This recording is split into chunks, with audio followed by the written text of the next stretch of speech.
Shalom et bienvenue pour cette nouvelle vidéo. Aujourd'hui, une nouvelle vidéo qui s'intitule L'absurdité de l'islam, partie 10. Comme d'habitude, je vous ai fait une sélection des hadiths les plus bizarres et les plus absurdes. Sans plus attendre, je vous laisse découvrir tout cela et j'espère que cette vidéo vous plaira. Bien, commençons cette vidéo avec un premier hadith où il est écrit que Al-Burak, cet animal volant légendaire issu de plusieurs mythologies qui est venu chercher Mohammed pour l'emmener dans son voyage nocturne, un voyage vers les 7 cieux pour rencontrer Allah en personne. Al-Burak a été impressionné par l'immense honneur de Mohammed au point de fuir de devant sa face, d'être rattrapé et corrigé par Djibril, puis de transpirer abondamment en retournant vers Mohammed. Voilà. Il est écrit, Al-Burak a été amené au prophète la nuit d'Isra, scellé et maîtrisé, puis il a fui. Alors Djibril lui dit, est-ce de Mohammed que tu fais cela ? Par ton Seigneur.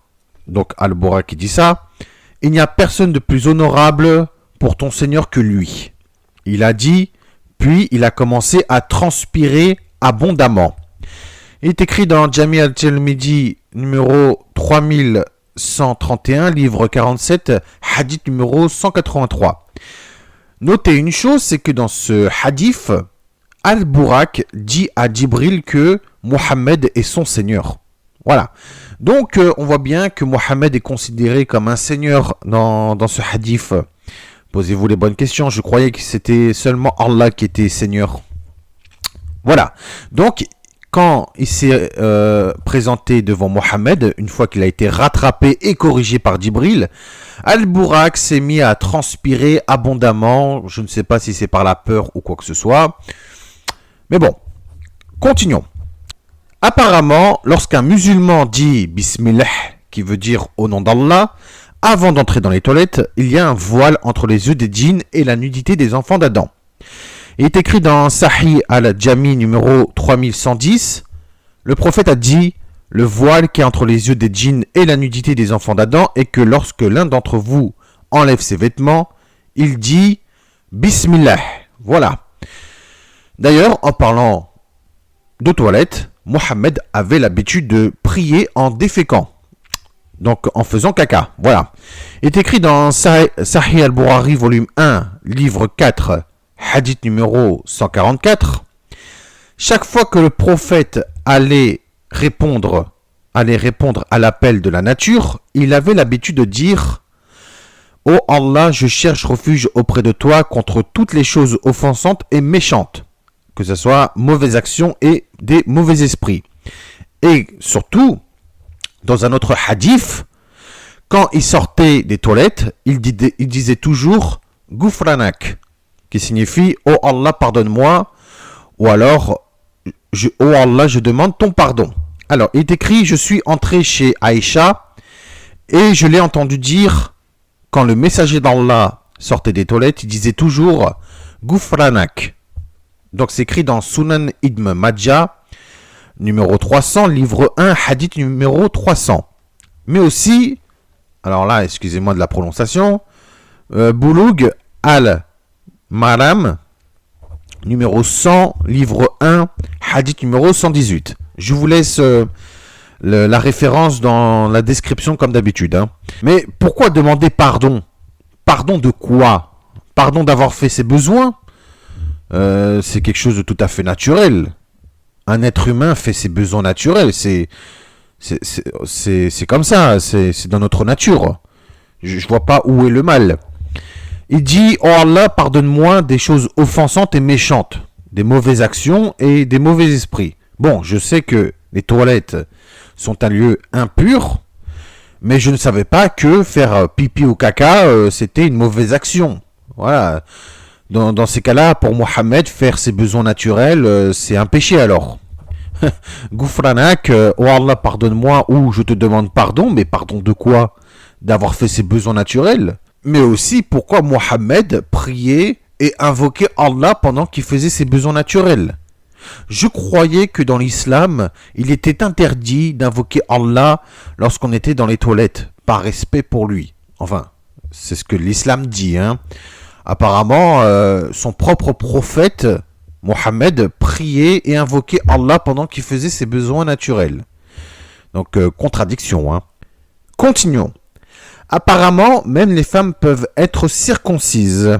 Et oui, vous avez bien entendu. Dans Sunan Abu Daoud, livre 41, hadith numéro 5251, est écrit « Une femme avait l'habitude de pratiquer la circoncision à Médine, circoncision féminine. Hein. Le prophète lui dit « Ne coupe pas sévèrement, car c'est mieux pour une femme et plus souhaitable pour un mari. » En principe, la circoncision est réservée uniquement pour les hommes et les garçons. La circoncision consiste à couper le prépuce du pénis. Eh bien, si Mohammed avait ordonné de telles choses, il n'est pas étonnant, puisque dans certains pays, les jeunes filles et surtout les femmes se font couper le clitoris. Hein, donc, la circoncision féminine, puisque comme étant donné qu'une femme n'a pas de pénis ni de prépuce, eh bien, il coupe le clitoris. Je comprends pas de telles pratiques. Hein, et je comprends pas pourquoi Mohammed lui-même autorise de telles pratiques. Voilà. Bien, continuons. Pour Mohammed, si un chien lèche un récipient, lavez-le 7 fois et frottez-le une 8e fois avec de la poussière. Sunan an-Nasa'i numéro 67, livre 1, hadith numéro 67, mais également Sunan an-Nasa'i numéro 336, livre 2, hadith numéro 12. Alors, pourquoi frotter une 8e fois avec de la poussière? Déjà, c'est pas propre qu'un chien lèche un récipient. Bon, le laver 7 fois, ok, d'accord, il n'y a pas de problème. Mais une 8e fois avec de la poussière, mais ça sert à quoi? Où est l'utilité de laver un récipient avec de la poussière? C'est n'importe quoi. Bon, je suis bien d'accord de laver le récipient avec de l'eau, bon, du savon, etc. Mais laver le récipient avec de la poussière, je comprends pas de tel enseignement. D'ailleurs, pour Mohammed, celui qui gardera un chien perdra 2 kirats, c'est-à-dire 2 bonnes actions, par jour. Hein. Est écrit, le prophète a dit, quiconque garde un chien de compagnie, qui n'est ni un chien de garde ni un chien de chasse, recevra une déduction quotidienne de 2 kirats de ses bonnes actions. Sahih al-Bukhari, numéro 5480, livre 72, hadith numéro 6. Alors, il dit, Mohammed, que si un musulman prend un chien de compagnie, il perd 2 bonnes actions par jour. Mais que cela ne s'applique uniquement pour les chiens de compagnie, mais pas pour les chiens de garde. Mais que ce soit un chien de garde ou un chien de compagnie, c'est la même chose. N'est-ce pas? Un chien reste un chien. Dans tous les cas, que ce soit un chien de compagnie ou un chien de garde, le musulman perdra 2 bonnes actions par jour. Voilà. Puisqu'un chien reste un chien. Hein. Que ce soit un chien de compagnie ou un chien de garde, c'est la même chose. D'ailleurs, en parlant de chiens, pourquoi Mohammed détestait énormément les chiens? Eh oui, puisque lui-même a ordonné la mort des chiens, comme est écrit dans Sahih Muslim, livre 10, hadith numéro 3813, et que le chien noir est Satan. Sahih Muslim, livre 4, hadith numéro 1032. Alors pourquoi il détestait les chiens? Il a ordonné la mort des chiens. Parce qu'ils avaient la rage ou des maladies? Eh bien non. Pas ça. Puisqu'ils urinaient et se promenaient dans les mosquées, tout simplement. Voilà. Mohammed détestait les chiens et a ordonné de tuer les chiens parce qu'ils urinaient et se promenaient dans les mosquées. Voilà, aussi simple qu'un bonjour. Hein. Il est écrit, mon père a dit, du vivant de l'apôtre d'Allah, les chiens avaient l'habitude d'uriner et de traverser les mosquées, donc ils allaient et venaient. Néanmoins, ils n'avaient jamais l'habitude d'y asperger d'eau. Donc, ils n'avaient jamais l'habitude de laver les endroits où les chiens ont uriné. Donc, ils laissaient avec les flaques d'urine des chiens. Hein. Sahih al-Bukhari, numéro 174, livre 4, hadith numéro 40. Donc, c'est pour ça que Mohammed détestait les chiens, parce qu'ils urinaient et se prenaient dans les mosquées. Aussi simple que ça. Mais aussi parce que Djibril en avait horreur des chiens, hein. Comme est écrit dans Sahih al-Bukhari, numéro 3322, livre 59, hadith numéro 128. Donc Mohammed avait ordonné de tuer les chiens uniquement pour une raison aussi stupide, hein, parce qu'ils urinaient et se baladaient dans les mosquées. D'ailleurs, Mohammed n'en parle pas des chats qui se promènent dans les mosquées. Hein, c'est bizarre, puisque même dans les mosquées, il y a des chats qui se promènent et d'autres animaux. Pourquoi les chiens, je ne sais pas. Et aussi, Mohammed ne dit rien à propos des voleurs qu'on retrouve dans les mosquées, puisque oui, il y a des voleurs dans les mosquées. Ou il y a des gens qui commettent des méfaits dans les mosquées. Mais bon, ça, il dit rien. Hein. Continuons. Alors, Mohammed ordonne aussi, d'ailleurs, de tuer le serpent à queue courte et le serpent rayé. Comme est écrit dans Sahih Muslim, numéro 2232b, livre 39, hadith numéro 176. Et que, écoutez bien, si un djinn devenu musulman, puisqu'il aurait accepté l'islam, apparaît devant un autre musulman, le musulman doit donner des avertissements pendant 3 jours, et s'il refuse de partir, le musulman doit le tuer. Et oui, il est écrit dans Sahih Muslim, livre 26, hadith numéro 5557, il y a à Médine des djinns, créatures ressemblant à des démons, qui ont accepté l'islam. Alors, quand vous voyez l'un d'entre eux, prononcez-lui un avertissement pendant 3 jours, et s'il se présente devant vous après cela, alors tuez-le car c'est un diable. Pourquoi les djinns ? Puisque pour Mohammed, les djinns sont aussi des serpents, des chiens et des voyageurs. Il est écrit dans Sahih al-Jami, numéro 3114, d'après Abu Talaba, le prophète a dit les djinns sont de 3 sortes. Une sorte qui a des ailes, avec lesquelles ils volent dans les airs, une sorte qui sont des serpents et des chiens, et une sorte qui sont parfois résidents et qui parfois voyagent. Donc c'est pour ça aussi que Mohammed a ordonné la mort des chiens, sans doute, hein, parce que c'était djinn. Voilà. Ah oui, c'est vrai, puisque le chien noir, c'est Satan, hein. N'oublions pas. Donc, si des djinns prennent l'apparence de serpents, mais qu'ils ont accepté l'islam, ils deviennent donc des djinns serpents musulmans. Hein. Donc, je comprends pas. Mais ensuite, dans un autre hadith, les serpents domestiques, malgré qu'ils sont musulmans, hein, puisqu'ils ont accepté l'islam, sont adjurés par des rappels d'alliance, puis ils doivent être tués ensuite. Dans Abu Daoud, livre 41, hadith numéro 5240, il est écrit « L'apôtre d'Allah a été interrogé sur les serpents domestiques. Il a dit « Quand vous voyez l'un d'entre eux dans votre demeure, dites « Je vous adjure par l'alliance que Noé a fait avec toi, et je t'adjure par l'alliance que Salomon a fait avec toi, de ne pas nous faire de mal. Ensuite, s'ils reviennent, tuez-les. » Voilà, donc tuez-les malgré qu'ils sont des serpents musulmans. Hein. Les hadiths, c'est un mélange de tout et n'importe quoi. Hein. Alors, pour ceux qui n'ont pas compris, hein, parce que ça a l'air dur à comprendre, hein, Mohammed a dit de tuer les serpents à queue courte et serpents rayés, et que si un djinn, que je tiens à rappeler est un serpent, mais qui est devenu musulman parce qu'il aurait accepté l'islam, et que il reçoit les avertissements pendant 3 jours, mais il ne tient pas compte des avertissements, il doit être tué, et que également le serpent domestique, qui est aussi un djinn musulman, est tout simplement adjuré par des rappels d'alliance, et s'il n'y a rien, toujours rien, eh bien le musulman doit tuer le serpent domestique musulman.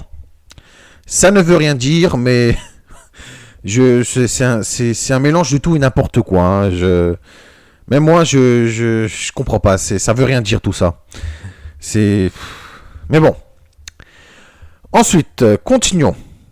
Mohammed ordonne de jeûner pendant 3 jours ou de nourrir 6 pauvres et de sacrifier un mouton tout en se rasant la tête si vous avez des poux.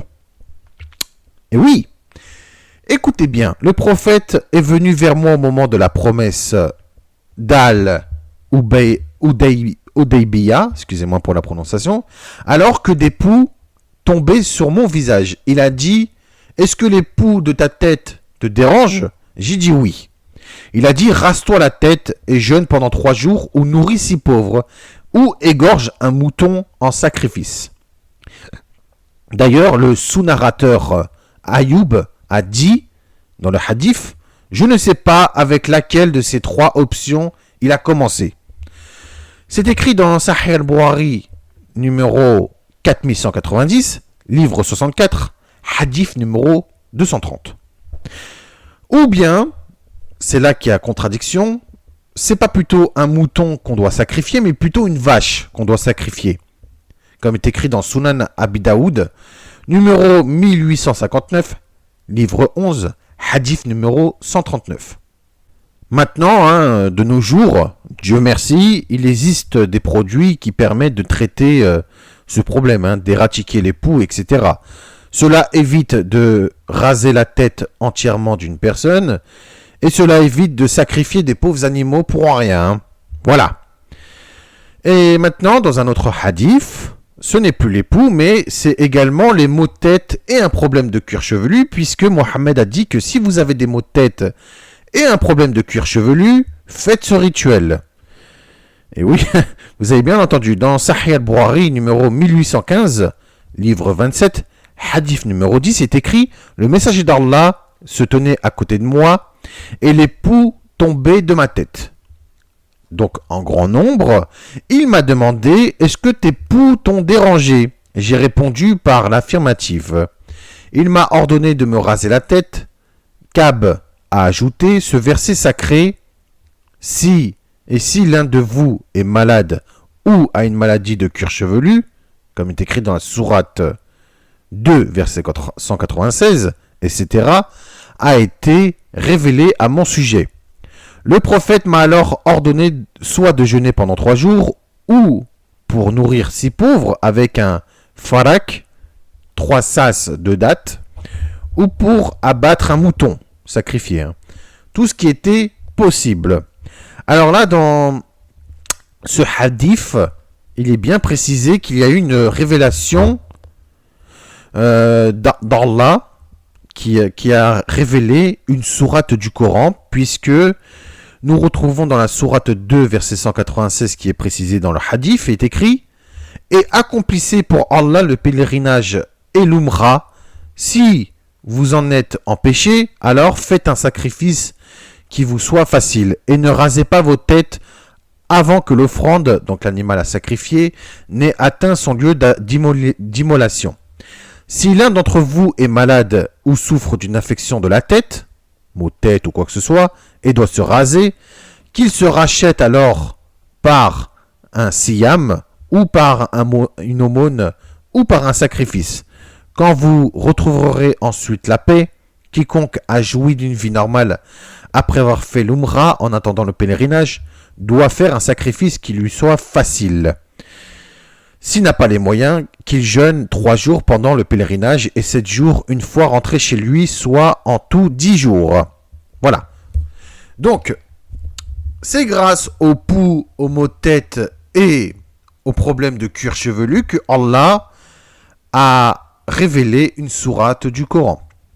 Voilà. Donc, et après, les musulmans diront que les hadiths sont faux, fabriqués et incompatibles avec le Coran. Tout simplement, dans le hadith, Mohammed confirma ce qui est écrit dans le Coran. Voilà.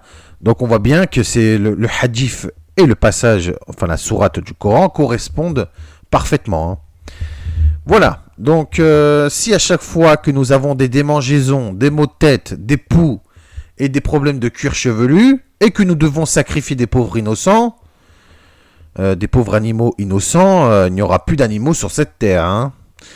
Voilà, voilà, je comprends pas. Continuons. Là, nous avons une absurdité totale. Selon Mohammed, il y a une souillure sexuelle sous chaque cheveu. Il faut donc laver les cheveux et nettoyer la peau. Il est écrit dans Sunan Abi Daoud, numéro 248, livre 1, hadith numéro 248, mais aussi Sunan Ibn Majah, numéro 597, livre 1, hadith numéro 331. Le messager d'Allah a dit il y a une souillure sexuelle sous chaque cheveu. Donc lavez les cheveux et nettoyez la peau. Donc d'après ce hadith, lorsque nous lavons nos cheveux et que nous nettoyons notre peau, les péchés sexuels s'enlèvent. Aussitôt. Waouh! Incroyable. Donc si tous les péchés s'enlèvent grâce à une douche, lorsqu'on prend une douche, qu'on s'applique un shampoing, qu'on se nettoie, qu'on se rince, etc., eh bien les gens devront prendre des douches plus souvent. Hein. Tout le monde seront purs. Hein. C'est bizarre puisque j'ai remarqué que les péchés sont toujours là malgré qu'on prend des douches. Hein. Les péchés ne s'effacent pas si on prend une douche. Hein. Je tiens à rappeler. Voilà. J'ai l'impression que Mohammed croyait que les péchés étaient comme des taches ou des souillures qu'on a sur le corps. Par exemple, je vais faire un travail et que ça m'arrive de me salir. Hein. On ne peut pas être propre dans ce monde. Voilà, on se salit, il y a une tache ou quoi que ce soit, et que voilà, avec un produit et avec de l'eau, on arrive à enlever cette tache. Eh bien, Mohammed croyait que c'était comme ça les péchés, qu'on arrivait à enlever avec de l'eau ou quoi que ce soit. Voilà, donc c'est n'importe quoi. Mais bon, continuons dans l'absurdité, puisque selon Mohammed, les êtres humains dépendent de la terre qu'Allah a utilisée. Donc certains sont rouges.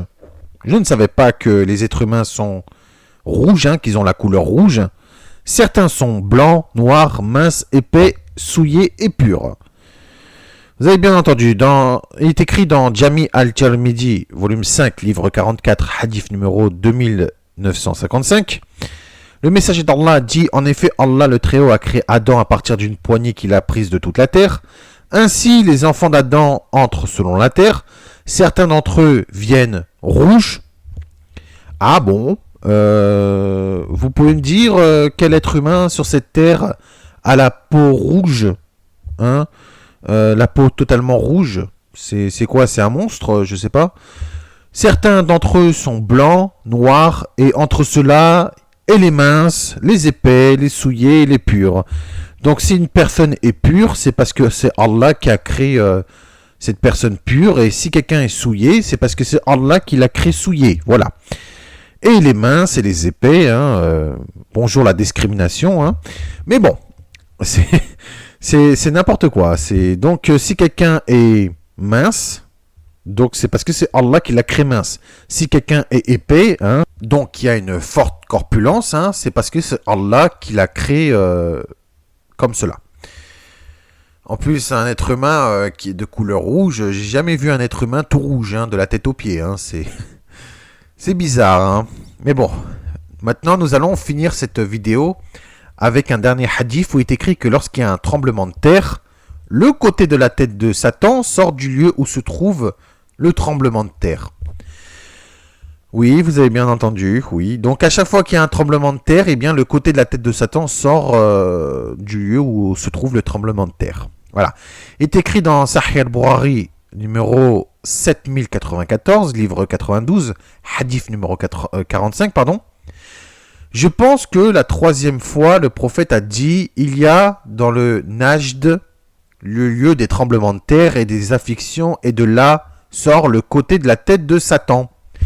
Donc maintenant, vous savez qu'à chaque fois qu'il y a un tremblement de terre, eh bien, il sortira le côté de la tête de Satan dans l'endroit où se trouve le tremblement de terre. Voilà.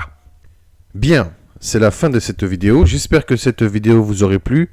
Et j'espère que je vous aurai prouvé une fois de plus que l'islam est tout simplement une fausse religion. Là, nous voyons à travers les hadiths et même le Coran que les enseignements de Mohammed sont des enseignements stupides et qui mènent tout simplement vers la fausseté, donc en enfer. Bien, prenez soin de vous, c'est très important, prenez soin de vos proches aussi. Je vous dis à très bientôt si Dieu le veut pour une nouvelle vidéo. En attendant, comme d'habitude, portez-vous bien. Shalom, merci de m'avoir écouté.